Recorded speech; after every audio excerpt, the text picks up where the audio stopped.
A very good day to you. I'm Hank Gross, MidHudsonNews.com.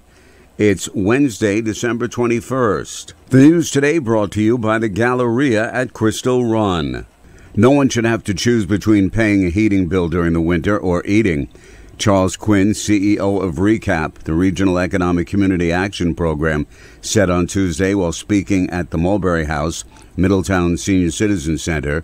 With that, RECAP and Orange County officials spread the word that if a family's income is just above the federal HEAP limit to qualify for heating assistance, the county fuel fund has been increased from the usual $40,000 per winter to $100,000. Anyone who qualifies can receive a one-time $800 grant to help pay their heating bill, says Maravit Contes, RECAP's program director. We are trying to focus a lot in veterans and seniors because we know how they can struggle with their especially financial status, and we are here to help as much as we can. County Executive Stephen Newhouse said that they're facing a tsunami this winter with exorbitant heating costs and rising fuel prices, making it difficult for families to make ends meet. For information about receiving aid, call 845-421-6255. Any reference to the Confederacy that is visible at the U.S. Military Academy at West Point is going to disappear in the not-too-distant future. Superintendent Lieutenant General Steve Gilland announced on Tuesday that in accordance with the Department of Defense directives, anything that commemorates or memorializes the Confederacy or those who voluntarily served with it will be removed.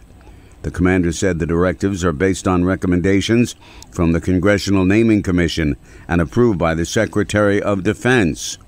Congressman Sean Patrick Maloney, who lost his re-election bid in November, is glad to see the direction is being taken. Orange County Executive Stephen Newhouse has his own idea on how to solve the massive overbilling for utility usage by Central Hudson Gas and Electric. The State Public Service Commission last week issued a scathing report on the debacle. Newhouse says the solution may be easy. I think the best resolution is to do actual realistic billing instead of the estimated. That would answer the questions right there. So instead of doing the estimated billing, which they've been doing, and that's really what's opened the door for the scrutiny, and people saying, hey, you're estimating me at this, but I can never even generate this much of usage in my household. If they actually put in and had actual real usage and make people pay for what they're using, I think that would really solve most of the problems. The company serves the eastern portion of Orange County as well as most or all of Dutchess, Ulster, and Greene counties. The holidays are here, and at Galleria at Crystal Run, you can find something for everyone on your list. Over 1 million square feet of joyful shopping. Visit over 100 retailers, including many locally owned businesses. Check out brand new stores like Lovisa, Rue 21, and Box Lunch. Don't miss Visits with Santa this season from Black Friday until Christmas Eve. Sponsored by Town Square Media. For all the details regarding hours, photo pricing, and special events, visit GalleriaCrystalRun.com. And happy holidays! SUNY New Paltz will be receiving a state grant of $250,000 a year for 5 years to serve as an innovation hotspot or business incubator for the Mid-Hudson region. The grant recognizes the college's School of Business Hudson Valley Venture Hub and its years of service as a resource hub for the regional startups and entrepreneurial ecosystem. This marks the first time the state's innovative hotspot for the Mid-Hudson, encompassing Orange, Dutchess, Putnam, Rockland, Sullivan, Ulster, and Westchester, will be located in Ulster County. Going into the new year, the Middletown city budget will see a modest increase. The general fund budget came in at $45.5 million, says Mayor Joseph DeStefano. Water and sewer funds actually had less spending, but we still had a slight increase in rate of 1.9%, I believe it was.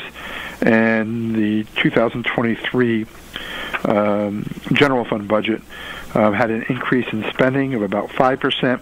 The rate has not been set yet for 23, but we anticipate a slight rate increase also. All three budgets passed the Common Council on unanimous votes. Former Newburgh City Councilwoman Gay Lee wants to get back into politics to be part of the conversation about the community's many problems. Lee, a Democrat who holds a doctorate in social work, wants to address the city's concerns and how they impact its community and residents. This isn't about running against someone. This is about running against the problems here. Lee is concerned about crime in the city, the water that she's still afraid to drink, and what she said is the need to have a conversation with Montefiore St. Luke's Cornwall Hospital about its services. City Court Judge Scott Volkman in Poughkeepsie has denied a motion from Sarah Salem's attorney to have her DWI conviction set aside, which would have essentially dismissed the case. In September, a jury convicted the former Poughkeepsie Common Council chair of DWI and the violation of passing a steady red light for her role in an accident that occurred in February 2020. Sentencing was scheduled for November 15th. Just moments before the sentencing, Salem's attorney, Stephen Patterson, filed a motion seeking to have the jury's verdict set aside. I'm Hank Gross, MidHudsonNews.com. The news today brought to you by the Galleria at Crystal Run.